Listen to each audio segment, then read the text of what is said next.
26 मार्च गणित का पूरा पेपर यहां से छपेगा। हो चुका है आगाज रण का, हो चुका है आगाज रण का। अब युग बदलने की तैयारी है, पर जीत उसी की होगी जिसका संघर्ष जारी है। 26 मार्च गणित पेपर में छपने वाले 100% ओरिजिनल क्वेश्चंस, गणित का पूरा पेपर यहां से छपेगा। नमस्कार प्यारे बच्चों, स्वागत आप सभी का आपके अपने YouTube चैनल में। अगर आप राजस्थान बोर्ड कक्षा 10 के स्टूडेंट हैं और 26 मार्च गणित पेपर की आप तैयारी कर रहे हैं तो ये वीडियो आप सभी बच्चों के लिए स्पेशल है। वीडियो को आपको कंप्लीट देखना है। 26 मार्च गणित पेपर में छपने वाले जो 100% ओरिजिनल क्वेश्चंस हैं, जो 100% रियल क्वेश्चंस हैं, जो आपको 26 मार्च गणित पेपर में सेम टू सेम दिखने वाले हैं, वो क्वेश्चंस इस वीडियो के अंदर मैं आपको बताने वाला हूं। अगर आपने एग्जाम से पहले इन सभी क्वेश्चंस को आपने अच्छे से तैयार कर लिया तो 26 मार्च को गणित के पेपर में 26 मार्च गणित के पेपर में आप पूरे 80 नंबर फोड़ सकते हैं। तो वीडियो को आपको कंप्लीट देखना है, वीडियो को आपको कहीं पर भी स्किप नहीं करना है। तो मैथ्स का ये आपके आखिरी बार है जो आपके 26 मार्च को जो आपका मैथमेटिक्स का पेपर होने वाला है। तो 26 मार्च मैथ्स पेपर में छपने वाले 100% रियल क्वेश्चन, 100% ओरिजिनल क्वेश्चंस इस वीडियो के अंदर मैं आपको देने वाला हूं। और गणित का जो पूरा पेपर है जो आपके 26 मार्च को होने वाला है, पूरा पेपर आपके यहां से छपने वाला है। सभी क्वेश्चंस आपको 26 मार्च गणित के पेपर में देखने को मिलेंगे। तो वीडियो को आपको कंप्लीट देखना है। और वीडियो को शुरू करने से पहले आप सभी बच्चों से मेरी एक छोटी सी रिक्वेस्ट है, सभी बच्चों को एक बार कमेंट बॉक्स में जय माता दी जरूर लिखना है। माता रानी के आशीर्वाद से 26 मार्च गणित का पेपर है वो आपका बहुत ही अच्छा जाने वाला है। तो 26 मार्च गणित पेपर में जो छपने वाले रियल क्वेश्चंस हैं, तो सबसे पहले आप देख सकते हैं जिसमें पहला क्वेश्चन है आपके कि 144 और 198 इन दोनों संख्याओं का जो HCF है, जो हाईएस्ट कॉमन फैक्टर है, वो आपको निकालना है। इसका जो महत्तम समापवर्तक है वो आपको ज्ञात करना है। और इसका आंसर भी मैंने यहां पर लिया है। इसका आंसर क्या आएगा आपके 18 आएगा। तो इस क्वेश्चन को आपको अच्छे से बनाना है, अच्छे से आपको तैयार करना है। ये क्वेश्चंस आपको पूरा सोल्व करना है। उसके बाद में सेकंड है आपके कि 225 का अभाज्य गुणनखंड, 225 का जो अभाज्य गुणनखंड है वो आपको ज्ञात करना है। तो 225 का अभाज्य गुणनखंड आपके इसका आंसर कितना आएगा 3 की पावर 2 गुणा 5 की पावर 2। उसके बाद में तीसरा क्वेश्चन है आपके कि दिया गया है, आपको दिया गया है HCF दिया गया है, यानी दो संख्या आपको दी गई है, दो नंबर आपको दिए गए हैं, दो पूर्णांक आपको दिए गए हैं, जिसमें पहला नंबर या पहला पूर्णांक या पहली संख्या आपको कितनी दी गई है 156 और दूसरी संख्या है आपके 78।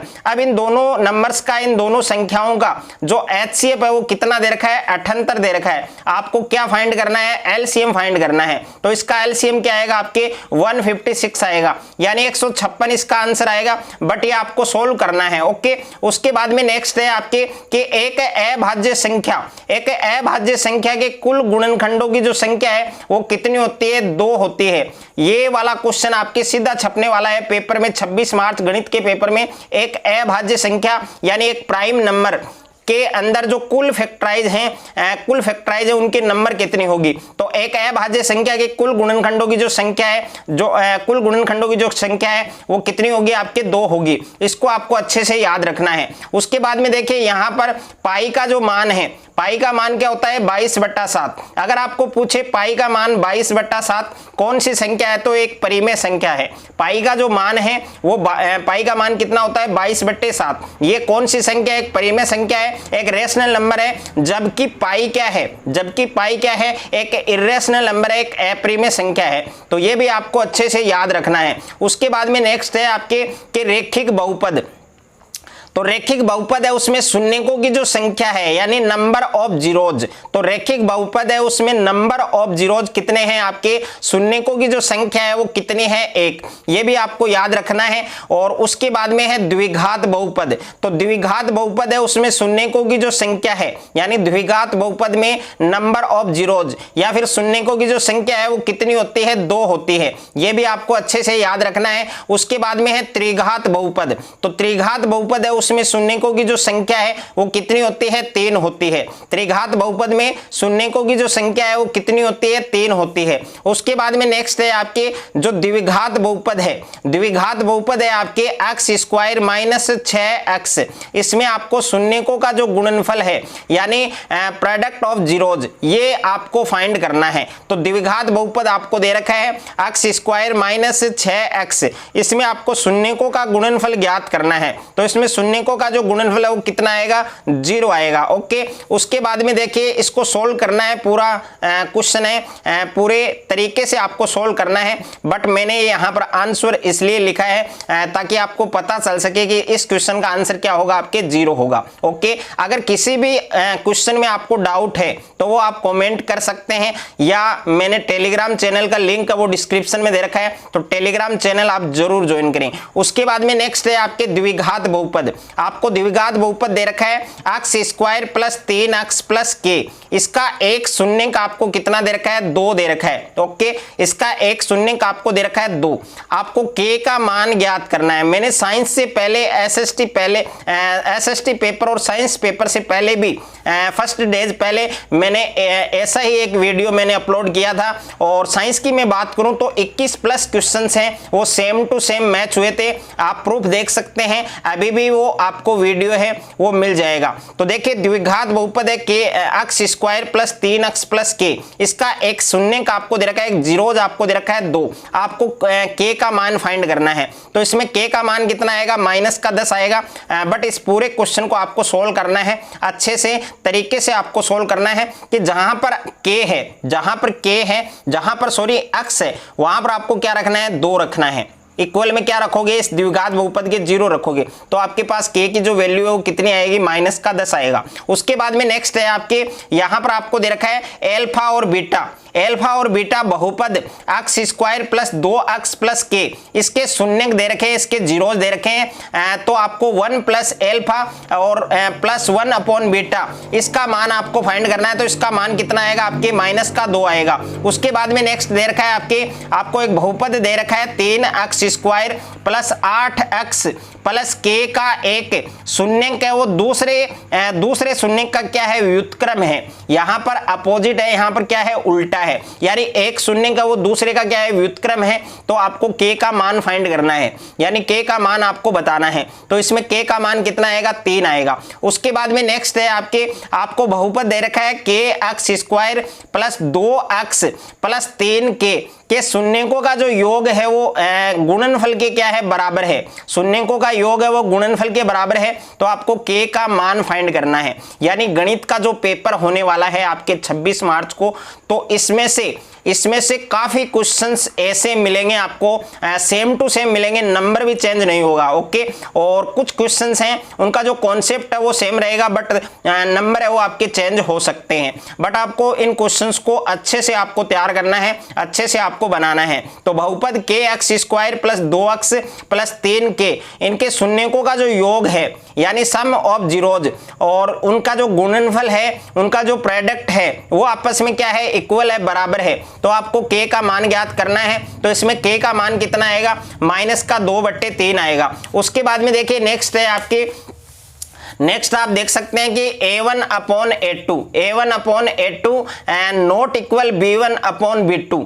अगर इस प्रकार की कंडीशन आपको दी गई है, इस प्रकार की कंडीशन है, तो उसमें रेखा कैसी बनेगी, उसमें जो लाइन है वो कैसी बनेगी, प्रतिच्छेदी बनेगी। ओके, और हल कैसा होगा, अद्वितीय हल होगा, और युग्म कैसा होगा, संगत होगा। इस प्रकार की अगर आपको कंडीशन दी गई है तो उसमें रेखा बनेगी प्रतिच्छेदी, हल कैसा होगा, अद्वितीय, युग्म कैसा होगा, आपके संगत। यानी तीनों कंडीशन से आपके 2 या 3 क्वेश्चंस आपके पेपर में 100% छपने वाले हैं। तो इन कंडीशन को, इन फॉर्मूलों को आपको अच्छे से याद करना है। a1 अपॉन a2 बराबर b1 अपॉन b2 बराबर c1 अपॉन c2। अगर तीनों का अनुपात बराबर है तो रेखा कैसी बनेगी, संपाती, और हल कैसा होगा, अनंत या अनेक। ओके, या अपरिमित रूप से अनेक हल, और युग्म कैसा होगा, संगत होगा। और उसके बाद में थर्ड है आपके a1 अपॉन a2 बराबर b1 upon b2 not equal c1 upon c2। तो रेखा कैसी बनेगी, समांतर बनेगी, पैरेलल बनेगी, और हल क्या होगा, कोई हल नहीं होगा, कोई हल नहीं होगा, यानी नो सॉल्यूशन। और युग्म क्या होंगे, असंगत होंगे। उसके बाद में नेक्स्ट है आपके कि k का मान जिसके लिए समीकरण निकाय आपको दे रखा है x प्लस 2y बराबर 3 और दूसरा है 5x प्लस ky बराबर 7 का कोई हल नहीं है। तो कोई हल नहीं है, इसके लिए आपको ये वाला जो कंडीशन आपको दे रखा है, ये वाली जो स्टेप दे रखी है, ये आपको इसमें फॉलो करनी है। तो जैसे ही आप इसको फॉलो करेंगे तो इसका जो आंसर है ये आपके 10 आएगा और दूसरा आएगा नॉट इक्वल 14/3। उसके बाद में नेक्स्ट है आपके कि k का मान जिसके लिए रैखिक समीकरण आपको दे रखा है, k का मान जिसके लिए, यानी k का मान आपको ज्ञात करना है, जिसके लिए रैखिक समीकरण निकाय आपको दे रखा है 3x माइनस y प्लस 8 बराबर 0 और दूसरा समीकरण है 6x प्लस ky बराबर में दे रखा है माइनस का 16। समपाती रेखाओं को क्या कर रहा है, व्यक्त कर रहा है। तो इसमें समपाती रेखा का मैंने कौन सा कंडीशन आपको बताया था, जिसमें तीनों का अनुपात क्या है, बराबर है। तो ये वाली कंडीशन आपको इसमें फॉलो करनी है। तो इसका आंसर है वो कितना आएगा आपके माइनस का 2 आएगा। उसके बाद में नेक्स्ट है आपके कि 2x प्लस y बराबर 6 समीकरण को संतुष्ट करने वाला युग्म आपको बताना है, यानी x और y की जगह हम कौन सा मान पुट करें कि इक्वल में क्या हो जाए, आपके 6 हो जाए।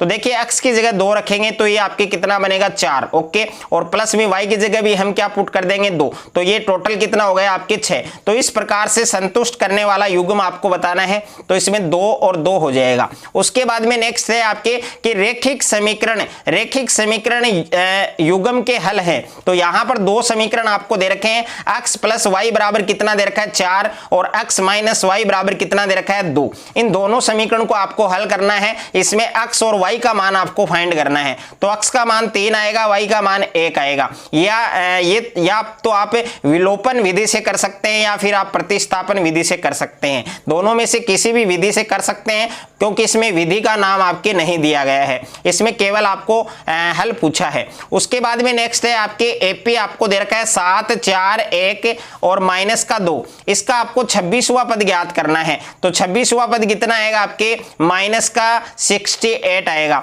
उसके बाद में नेक्स्ट दे रखा है आपके कि एक एपी है, उसका प्रथम पद कितना दे रखा है, p दे रखा है और सार्वंतर कितना दे रखा है, q दे रखा है। तो उसका 10वां पद हमें ज्ञात करना है। तो 10वां पद कितना आएगा आपके, p प्लस 9q, ये भी आपको अच्छे से याद रखना है। उसके बाद में है x का मान फाइंड करना है और जिसके लिए आपको दे रखा है 2x, x प्लस 10 और तीसरा दे रखा है आपके 3x प्लस 2। ये तीनों पद एक समांतर श्रेणी के क्या है, क्रमिक पद हैं। तो हमें x का मान बताना है। तो x का मान कितना आएगा आपके, 6 आएगा। उसके बाद में एक एपी दे रखी है 5, 8, 11 और उसके बाद में लास्ट जो टर्म है, अंतिम जो पद है वो आपके है 47। अब इसका अंतिम पद से दूसरा पद हमें ज्ञात करना है। तो अंतिम पद से दूसरा पद कितना आएगा, यानी अंतिम पद कितना है, 47। तो इससे दूसरा पद हमें ज्ञात करना है। तो कितना आएगा, 44 आएगा, ओके।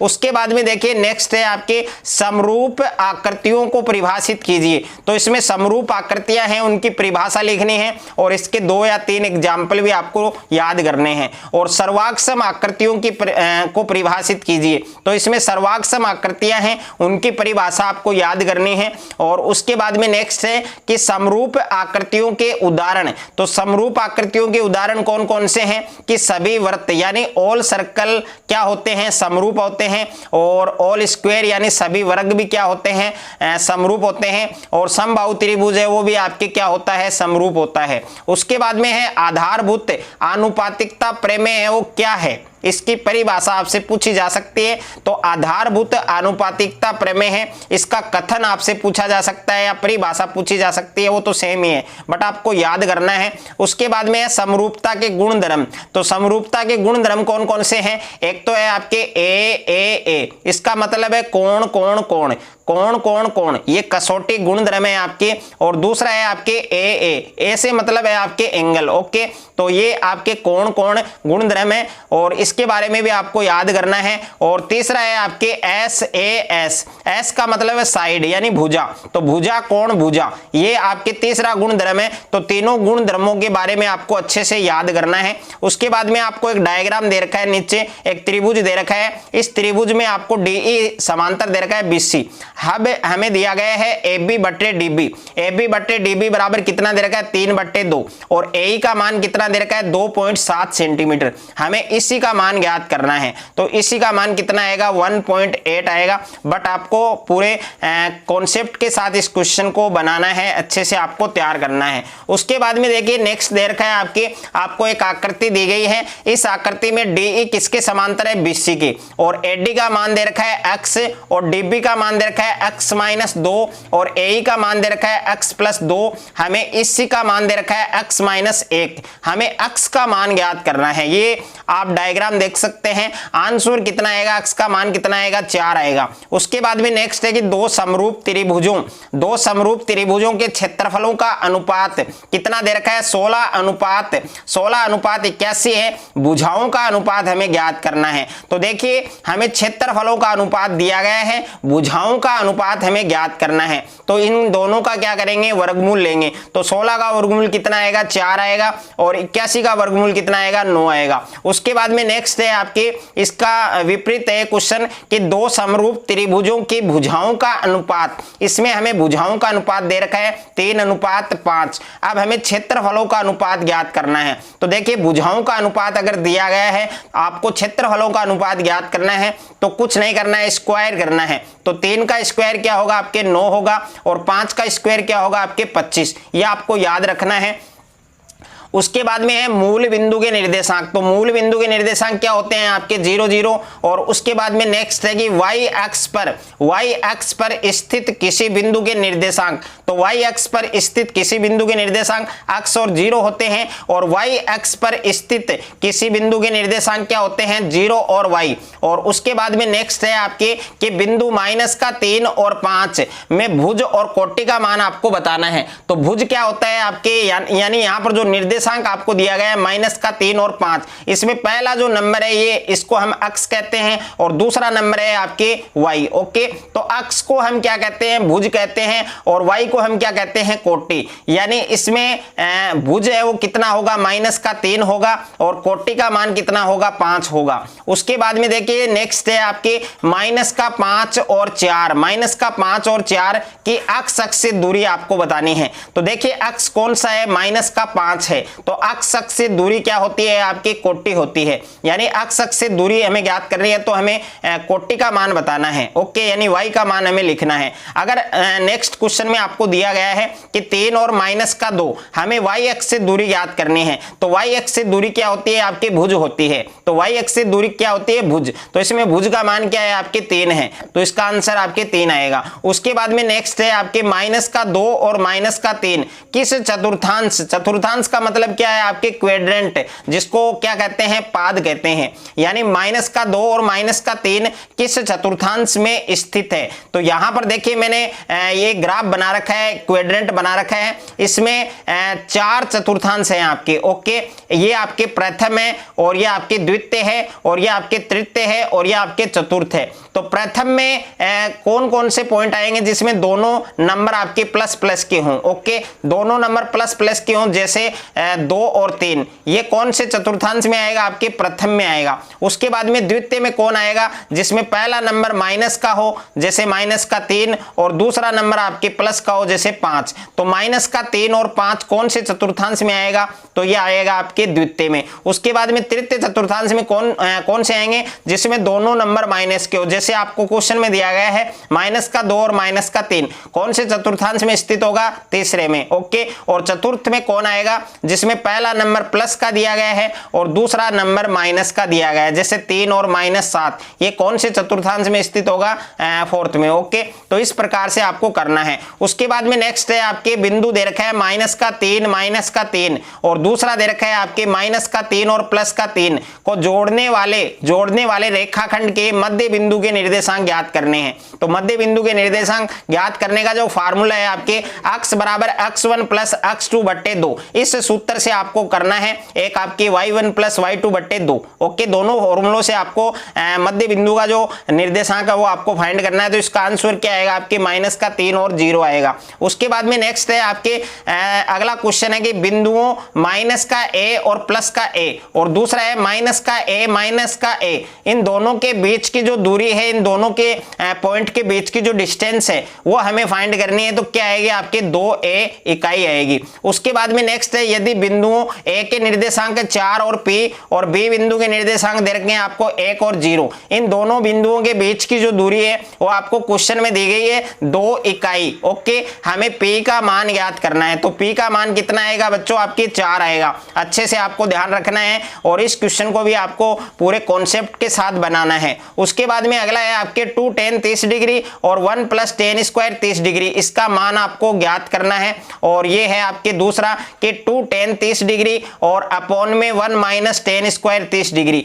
दोनों क्वेश्चन सेम है, बट यहाँ पर देखिए प्लस है, यहाँ पर माइनस है, बट दोनों क्वेश्चन आपको आने चाहिए। उसके बाद में देखिए नेक्स्ट है आपके यहाँ पर ट्रिग्नोमेट्री का क्वेश्चन दिया गया है 8 coat square a minus 8 cosec square a किसके बराबर है। तो इसका आंसर होगा आपके माइनस का 8 होगा। उसके बाद में नेक्स्ट है कोस a बराबर अंडर रूट 3/2 है। तो a का मान हमें पूछा है, तो a का मान क्या होगा 30 डिग्री। उसके बाद में देखिए नेक्स्ट है कि एक सीधी खड़ी छड़ की लंबाई और उसकी परछाई में 1 अंडर रूट 3 का अनुपात है। उस समय सूर्य का जो उन्नयन कोण है वो कितने डिग्री का होगा 30 डिग्री का होगा। उसके बाद में नेक्स्ट है कि किसी मीनार की छाया उसकी ऊंचाई के बराबर है, इक्वल है, तब सूर्य का उन्नयन कोण कितने डिग्री का होगा 45 डिग्री का होगा। और उसके बाद में नेक्स्ट है कि वर्त के किसी बिंदु पर स्पर्श रेखा बिंदु से जाने वाली त्रिज्या पर क्या होती है। यानी वर्त के किसी बिंदु पर स्पर्श रेखा है वो बिंदु से जाने वाली त्रिज्या पर क्या होती है, लंब होती है या फिर परपेंडिकुलर। उसके बाद में अगला क्वेश्चन है आपके कि किसी वर्त की परिधि पर स्थित प्रत्येक बिंदु से कितनी स्पर्श रेखा खींची जा सकती है। तो इसका आंसर क्या होगा आपके 1 होगा। यहां से एक क्वेश्चन छपेगा 100% आपके सीधा छपने वाले क्वेश्चन है आपके वर्त के एक बिंदु पर कितनी स्पर्श रेखाएं होती हैं। तो वर्त का एक बिंदु आपको दिया गया है, तो वर्त के एक बिंदु पर कितनी स्पर्श रेखाएं होती हैं 1 होती हैं। उसके बाद में है वर्त के अंदर स्पर्श रेखाओं की संख्या। वर्त के अंदर है कितनी स्पर्श रेखा खींच सकते हैं हम। तो वर्त के अंदर है कोई भी स्पर्श रेखा है वो खींची नहीं जा सकती। तो इसका उत्तर क्या होगा 0। उसके बाद में नेक्स्ट है आपके वर्त के बाहर। तो वर्त के बाहर हम कितनी स्पर्श रेखा खींच सकते हैं 2 स्पर्श रेखा खींच सकते हैं। और नेक्स्ट है कि वर्त के व्यास के सिरों पर स्पर्श रेखा। तो वर्त के व्यास के सिरों पर हम कितनी स्पर्श रेखा खींच सकते हैं 2। और दोनों स्पर्श रेखाएं वो कैसी होंगी, समांतर होंगी, पैरेलल होंगी। उसके बाद में नेक्स्ट है आपके कि एक वर्त की समांतर स्पर्श रेखा होती है। तो एक वर्त की हम कितनी समांतर स्पर्श रेखाएं खींच सकते हैं। तो इसका उत्तर क्या होगा आपके 2 होगा। उसके बाद में नेक्स्ट है कि स्पर्श रेखा और वर्त के उभयनिष्ठ बिंदु को क्या कहा जाता है। तो स्पर्श रेखा और वर्त का जो उभयनिष्ठ बिंदु है उसको हम क्या कहेंगे, स्पर्श बिंदु कहेंगे। क्या कहेंगे, स्पर्श बिंदु। उसके बाद में नेक्स्ट है आपके कि वर्त के केंद्र पर थीटा कोण अंतरित करने पर बने त्रिज्यखंड का क्षेत्रफल। तो बने त्रिज्यखंड का जो क्षेत्रफल है उसका फार्मूला क्या है आपके पाई r स्क्वायर थीटा बटे 360। उसके बाद में नेक्स्ट है इन दोनों में से एक क्वेश्चन आपको मिलेगा 100% मिलेगा। या तो आपको त्रिज्यखंड वाला ये पूछेगा या फिर ये पूछेगा। चाप की लंबाई दे रखे आपके L यानी लेंथ ऑफ आर्क, जिसको लेंथ ऑफ आर्क बोलते हैं इंग्लिश में। और दूसरा है आपके त्रिज्यखंड का क्षेत्रफल। त्रिज्यखंड के क्षेत्रफल को इंग्लिश में क्या बोलते हैं, एरिया ऑफ सेक्टर। यानी L और A इन दोनों में आपको रिलेशन बताना है, संबंध बताना है। तो A बराबर 1/2 L इंटू R ये आपको लिखना है। उसके बाद में है मिनट की सुई है वो 1 मिनट में कितने डिग्री का कोण बनाती है, 6 डिग्री का बनाती है। और घंटे वाली जो सुई है वो कितने आधे डिग्री का कोण बनाती है, ये बात भी आपको ध्यान रखनी है। तो मिनट की जो सुई है वो 1 मिनट में कितने डिग्री का एंगल बनाती है, 6 डिग्री का एंगल बनाती है, 6 डिग्री का कोण बनाती है। और उसके बाद में है वर्त की जीवा।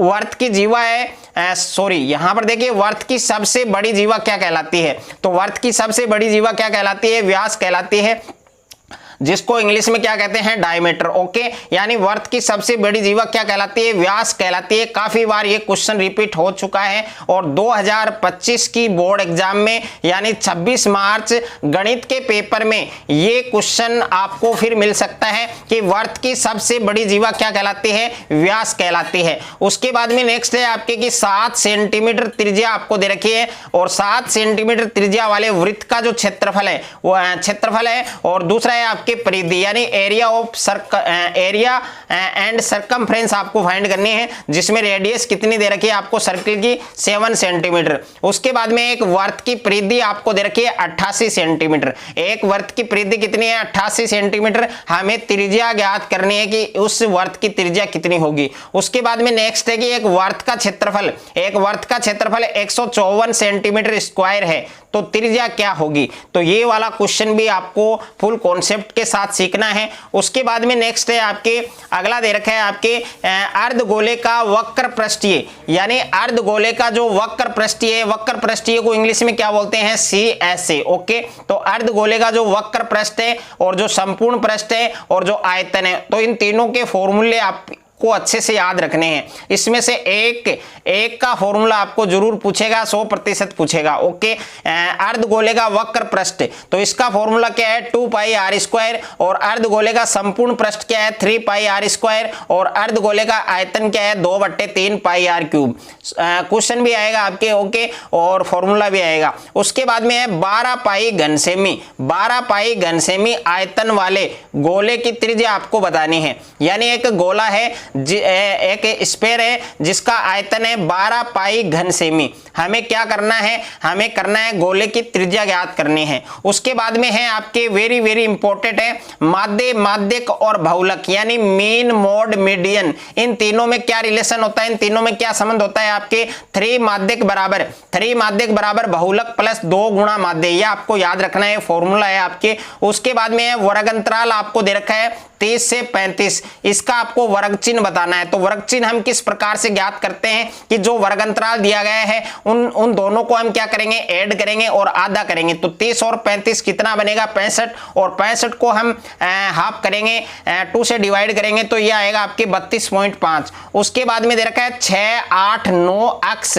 और 13, इनका माध्य आपको कितना दे रखा है, 10 दे रखा है, यानी मीन आपको 10 दिया गया है। आपको अक्ष का मान बताना है, तो अक्ष का मान क्या आएगा आपके 14 आएगा, बट आपको पूरे कॉन्सेप्ट के साथ एक क्वेश्चन बनाना है। उसके बाद में एक बटन है और उस बटन का माध्य और माध्य का आपको दे रखा है, माध्य कितना दिया गया है 14 और माध्य का यानी मीडियन है वो आपको दिया गया है 15। आपको बहुलक का मान बताना है, तो इस फॉर्मूले से आप बहुलक का मान ज्ञात करेंगे तो आंसर कितना आएगा आपके 17 आएगा। उसके बाद में नेक्स्ट दे रखा है सारणी, आप देख सकते हैं बटन सारणी देख सकते हैं, जिसमें वर्ग आपको दिया गया है 0 से 5, 5 से 10, 10 से 15, 15 से 20, 20 से 25। और बारंबारता है, फ्रीक्वेंसी है वो आपको दी गई है 10, 15, 12, 20, 9।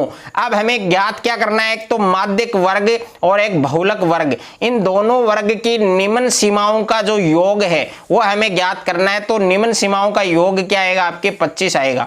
उसके बाद में है निम्न बारंबारता निम्न बंटन का माध्यक आपको ज्ञात करना है, यानी मीडियन ज्ञात करना है 2, 3, 4, 7, 5, 1। तो इसका मीडियन कितना आएगा 3.5 और दूसरा है 1, 3, 2, 5, 9। तो इनका मीडियन कितना आएगा, इनका माध्यक कितना आएगा 3। तो दोनों क्वेश्चन आपको बनाने हैं। उसके बाद में नेक्स्ट दे रखा है आपके बंटन दे रखा है 7, 4, 5, 3, 4, 3, 4, 1, 2। इनका हमें बहुलक बताना है, तो इनका बहुलक क्या आएगा 4 आएगा। उसके बाद में नेक्स्ट है आपके प्रथम 10 सम या फिर 10 विषम या फिर 10 प्राकृत या फिर 10 पूर्ण संख्याओं का माध्य। तो देखिए प्रथम 10 सम संख्याओं का माध्य क्या होगा, प्रथम 8 सम संख्याओं का माध्य क्या होगा, प्रथम 10 विषम संख्याओं का माध्य क्या होगा, प्रथम 5 प्राकृत संख्याओं का माध्य क्या होगा, प्रथम 8 पूर्ण संख्याओं का माध्य क्या होगा। तो इस टाइप का एक क्वेश्चन आपको गारंटी है 100% आपको देखने को मिलेगा। अच्छे से आपको तैयार करना है। उसके बाद में दे रखा है संभव या निश्चित घटना की प्रायिकता का मान क्या होता है, 1 होता है। यानी संभव या निश्चित घटना की प्रायिकता का मान 1 होता है और असंभव या अनिश्चित घटना की प्रायिकता का मान क्या होता है, 0 होता है। और यहां पर देखिए पीई का मतलब है होने की प्रायिकता और पीई बार का मतलब है न होने की प्रायिकता। तो इन दोनों का जो योग है वो क्या होता है, 1 होता है। किसी प्रयोग की सभी प्रारंभिक घटनाओं की प्रायिकता का मान क्या होता है, 1 होता है। और हमें दिया गया है पीई बार बराबर दिया गया है, यानी न होने की प्रायिकता हमें दे रखी है 0.95। हमें होने की प्रायिकता का मान ज्ञात करना है तो 0.05 आएगा, यानी इस सूत्र से हम ज्ञात कर सकते हैं। उसके बाद में एक पासे को एक बार फेंका जाता है तो आपको प्रायिकता ज्ञात करनी है। सम संख्या आने की, विषम संख्या आने की, अभाज्य संख्या आने की, 4 से बड़ा अंक आने की और 4 से छोटा अंक आने की। उसके बाद में नेक्स्ट है आपके कि ताश से संबंधित प्रश्न। तो ताश से जो प्रायिकता वाला जो चैप्टर है उसमें ताश से संबंधित प्रश्न आपको देखने को मिलेगा कि 52 पत्तों की ताश की एक गड्डी है, उसमें से एक पत्ता यादर से निकाला जाता है। तो आपको प्रायिकता ज्ञात करनी है दैला आने की या फिर इक्का आने की या फिर इक्का न आने की, लाल बादशाह आने की और लाल रंग के पत्ते आने की। तो इस प्रकार का क्वेश्चन आपको बुक में दिया गया है, उस पूरे क्वेश्चन को आपको सोल्व करना है। उसके बाद में नेक्स्ट है आपके कि एक पासा है, एक डाइस है, एक पासे को 2 बार फेंका जाता है। एक पासे को कितनी बार फेंका जाता है, 2 बार फेंका जाता है। तो अंकों का योग 6 आने की, अंकों का योग 7 आने की, अंकों का योग 8 आने की प्रायिकता आपको ज्ञात करनी है। उसके बाद में नेक्स्ट है कि त्रिज्य खंड में केंद्र पर बनने वाला जो कोण है वो कितने डिग्री का होता है, 90 डिग्री का होता है, 90 डिग्री का होता है। उसके बाद में नेक्स्ट है आपके एक घन का संपूर्ण पृष्ठीय क्षेत्रफल कितना दे रखा है, 486 वर्ग सेंटीमीटर दे रखा है। हमें घन की भुजा ज्ञात करनी है तो घन की भुजा क्या आएगी आपके 9 सेंटीमीटर आएगी। उसके बाद में नेक्स्ट है कि 96 और 404 का HCF और LCM हमें ज्ञात करना है। और उसके बाद में नेक्स्ट है कि अपरिमेय संख्या सिद्ध करना। तो अपरिमेय संख्या सिद्ध करने में एक तो आपको अंडर रूट 2 वाला सीखना है कि अंडर रूट 2 एक अपरिमेय संख्या है, सिद्ध कीजिए। और एक आपके अंडर रूट 3 है, एक अंडर रूट यहां पर देखिए 5 माइनस अंडर रूट 3 है और एक आपके 3 अंडर रूट 2 है, यानी 4 दे रखा है, एक आपको मिल जाएगा। उसके बाद में है शून्य ज्ञात करना यानी जीरोज फाइंड करना। तो शून्य ज्ञात करने का अगर क्वेश्चन आता है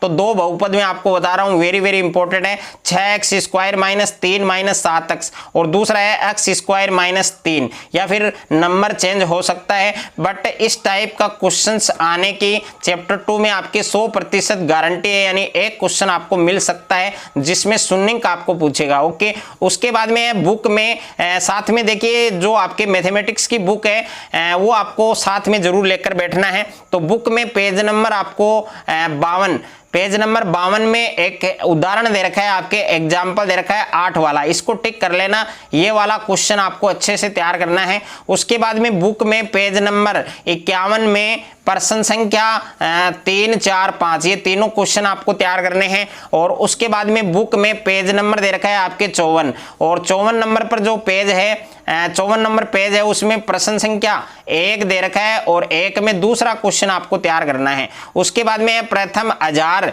धन पूर्णांकों का योग। तो प्रथम हजार धन पूर्णांकों का योग कितना होगा, 500 500। इस क्वेश्चन को पूरे कॉन्सेप्ट के साथ बनाना है। दूसरा है आपके प्रथम n धन पूर्णांकों का योग। तो ये फॉर्मूला है, ये आपको बस याद करना है, SN बराबर n कोष्टक n प्लस 1/2। उसके बाद में बुक में पेज नंबर 79 में क्वेश्चन नंबर 13 आपको अच्छे से तैयार करना है। उसके बाद में सिद्ध कीजिए, यानी ये आपके ट्रिग्नोमेट्री का है जो सेक्शन डी पेपर में सेक्शन डी में आने वाला है, 4 नंबर का आपके आने वाला है। तो 4 क्वेश्चन बता रहा हूं, एक क्वेश्चन मिल जाएगा आपको। ओके, अथवा में भी आएगा, यानी एक समीकरण अथवा में आएगा, दूसरा तो दोनों में से एक आपको सिद्ध करना है। तो देखिए पहला आपको याद अच्छे से बनाना है, अच्छे से आपको तैयार करना है। अंडर रूट में दे रखा है 1 प्लस साइन ए और बट्टे में 1 माइनस साइन ए बराबर में सेक ए प्लस 10 है। ये इस क्वेश्चन को मैं सोल्व भी करवा चुका हूँ, वीडियो है वो आप देख सकते हैं। और दूसरा है आपके √1 प्लस कोस थीटा बटे 1 माइनस कोस थीटा, बराबर में प्रूफ करना है cosec theta plus cot theta, ये दोनों सेम है आपके। ओके, उसके बाद में है sine A plus cosec A का होल स्क्वायर और कोस ए प्लस सेक ए का होल स्क्वायर, बराबर में प्रूफ करना है आपको 7 प्लस टेन स्क्वायर ए प्लस कोट स्क्वायर ए। उसके बाद में तीसरा दे रखा है कि कोस ए बट्टा 1 प्लस साइन ए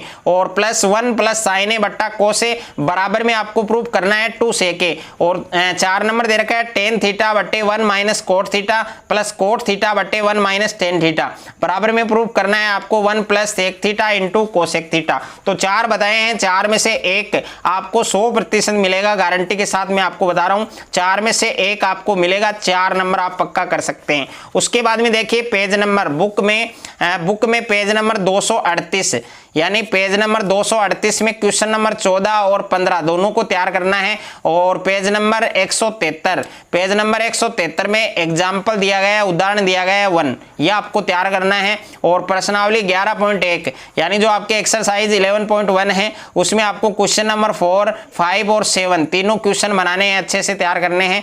और प्रश्नावली 10.2 है जो आपके एक्सरसाइज 10.2 है, इसमें क्वेश्चन नंबर 4 और 8 दोनों आपको बनाने हैं, तैयार करने हैं। और पेज नंबर 166 पर आपको एक प्रमेय दी गई, एक थ्योरम दी गई है 10.2, ये आपको तैयार करनी है। उसके बाद में है पेज नंबर 167, तो पेज नंबर 167 पर आपको एक एग्जाम्पल दिया गया है, उदाहरण दिया गया है, उदाहरण संख्या 1 और 2 दोनों तैयार करने हैं। और पेज नंबर 124 पर एग्जाम्पल नंबर 9 आपको तैयार करना है। और पेज नंबर 123 पर आपको एग्जाम्पल नंबर 8 तैयार करना है। और पेज नंबर 117 पर एग्जाम्पल नंबर 5 आपको याद करना है, तैयार करना है। और पेज नंबर 115 पर आपको एग्जाम्पल नंबर 2 तैयार करना है। और पेज नंबर 75 पर आपको एग्जाम्पल नंबर 13 तैयार करना है। और पेज नंबर 67 पर एग्जाम्पल नंबर 7 आपको तैयार करना है, क्योंकि मैथ का जो पेपर आने वाला है 26 मार्च को, उसमें जितने भी क्वेश्चंस आएंगे आपके 10 या 12% है वो आपके एग्जाम्पल से सीधे पूछे जाएंगे। तो जितने भी आपके टॉप क्वेश्चन थे